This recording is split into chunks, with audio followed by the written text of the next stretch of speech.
নমস্কার বন্ধুরা, আশা করি আপনারা সবাইরা ভালো আছেন। আজকে আমি তৈরি করেছি তালের ক্ষীর। সেই জন্যে আমি মনে করলাম আপনাদের সাথে এই ক্ষীরের রেসিপিটা শেয়ার করি। আমি এই ক্ষীরটা তৈরি করেছি গোপালকে সেবা দেওয়ার জন্যে। চলুন দেখে নিই এই রেসিপিটা। আমি নিয়েছি একটা ফ্রাই প্যানেতে দিয়ে নিচ্ছি 3 বড় চামচ তাল।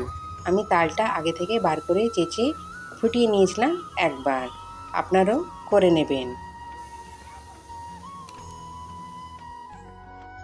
এইবারে লো ফ্লেমে আমি 5 মিনিট পর্যন্ত এটাকে নাড়তে থাকবো, যাতে এটা একটু ফুটে যায় আর একটু গাঢ় হয়ে যায়। দেখুন বন্ধুরা, আমি সমানে নাড়ছি যাতে তলা লেগে না যায়। মনে রাখবেন ফ্লেমটা লো রাখবেন। 5 মিনিট হয়ে গেছে। এবারে আমি এতে হাফ গ্লাস মতন দুধ দিয়ে দিলাম। আমি মিল্ক পাউডার আগে থেকে গুলে রেখেছিলাম গাঢ় করে, সেটাই অ্যাড করেছি। আপনারা প্যাকেট দুধও ইউজ করতে পারেন।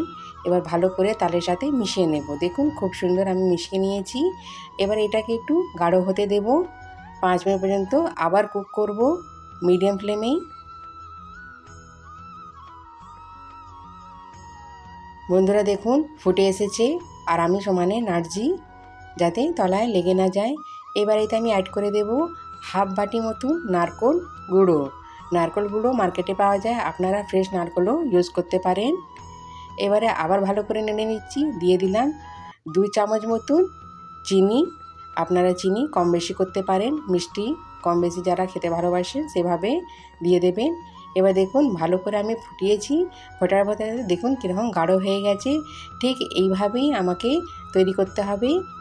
দেখুন খুন্তি দিয়ে আমি ফেলছি কিন্তু একটুকু এদিক দিয়ে ওদিক ছড়িয়ে যায়নি। ব্যাস এই কনসিস্টেন্সিটা আমাদের দরকার। তালের ক্ষীর হয়ে গেছে, আমি গ্যাসটা অফ করে দিয়েছি। এবারে আমি সার্ভ করছি।